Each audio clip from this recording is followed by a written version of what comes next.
بەشداری لە پەرلەمان و حکوومەتدا. ئەوەش بەڕاستی خاڵێکی پڕشنگداری ئێمەیە.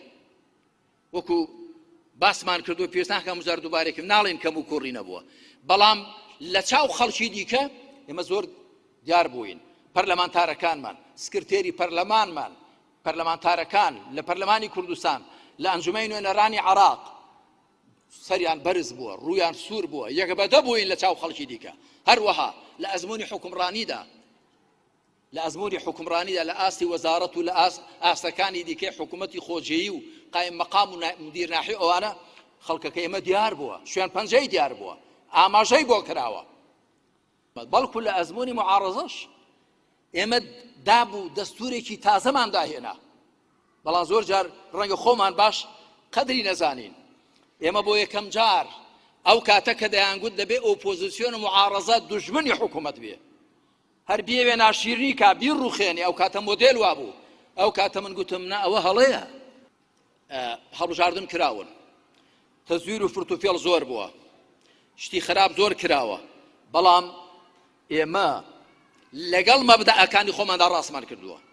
هەڵبژاردنی پەرلەمانی پێشوو، هەڵبژاردننی پێشوو بۆ پەرلەمان، هەڵبەتە لەم هەڵبژاردنەکاندا تەزویر و فرتوفێڵ کراوە.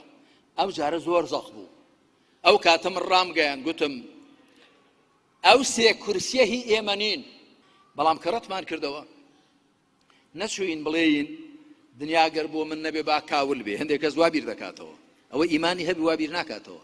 گوتمان باشە تا لە بینی پێشووشدا خەڵکێک هات بۆ لامان و چی بکەین و چۆن بکەین و دڵسۆزانە پێمان گوتن خۆمە لە پەرلەمان دانین، بەڵام فەرمون هەردوو لایەنی کە ئەم وڵاتە بەڕێوە دەبن، فەرموو وەرن پێکەوە بابن، پەرلەمان ڕێکخەنەوە، کارای بکەنەوە، حکوومەت تەشکیل کەنەوە. خۆ کەس دەستی نەگرتوون.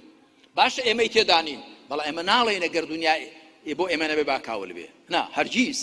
ئەوە بیرکردنەوەی ئینسانی ئەنانی و خۆپەرستە. تۆ دەبێت دڵسۆزی بۆ خەڵک.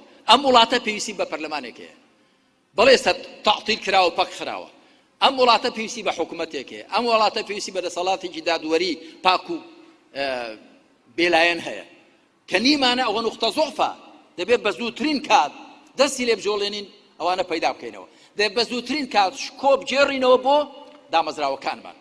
ئەمە ئێمە وەکو کۆمەڵی دادگەری ئاوا بیر دەکەینەوە.